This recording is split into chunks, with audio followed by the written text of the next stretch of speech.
నగరంలోని మున్సిపల్ స్టేడియంలో MLA cup cricket టోర్నమెంట్ను Visakha దక్షిణ నియోజకవర్గం ఎమ్మెల్యే వంశీకృష్ణ శ్రీనివాస్ యాదవ్ ప్రారంభించారు. ఈ సందర్భంగా ఆయన మాట్లాడుతూ, MLA cup open cricket tournament జరుగుతూ ఉంది.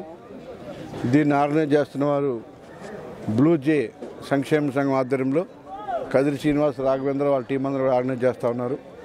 జిల్లా మొత్తం కూడా యూత్ అందరూ కూడా ఈ టోర్నమెంట్లో పాల్గొంటున్నారు. సుమారు 50 టీములు ఈ రోజు నుంచి ఈ కార్యక్రమంలో పాల్గొంటూ ఉన్నారు.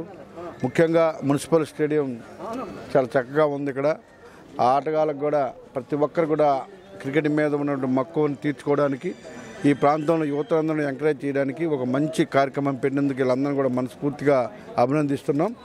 భవిష్యత్తులో ఈ స్టేడియం వన్ ఆఫ్ ద బెస్ట్గా అవబోతూ ఉంది. రానున్న రోజులు ఈ స్టేడియాన్ని కూడా ప్రతి ఒక్కరు కూడా అందుబాటులో ఉండే విధంగా తయారు చేస్తాం. అలాగే ఈ టోర్నమెంట్ని నెక్స్ట్ ఇంకా పెద్ద పెద్ద టోర్నమెంట్ జరిగే విధంగా ఈ కుర్రోళ్ళందరూ కూడా ఈ ప్రాంత వాసులకి అవకాశం కల్పిస్తున్నందుకు రానున్న రోజులు ఇంకా పెద్ద పెద్ద టోర్నమెంట్ పెట్టే విధంగా వాళ్ళకి అన్నదానాలు ఉంటాయని చెప్పి తెలియజేస్తూ, మరి టోర్నమెంట్లో పాల్గొన్న ప్రతి ఒక్కరికి ఆల్ ద బెస్ట్.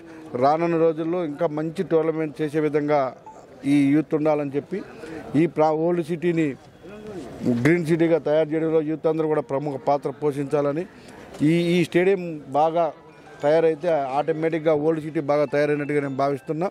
సో ప్రతి ఒక్కరు కూడా ఈ సిటీలోని యూత్ అందరూ కూడా ఈ టోర్నమెంట్ని యూజ్ చేసుకోవాలి, అందరూ కూడా పాల్గొనాలని చెప్పేసి మనస్ఫూర్తిగా కోరుకున్నాం.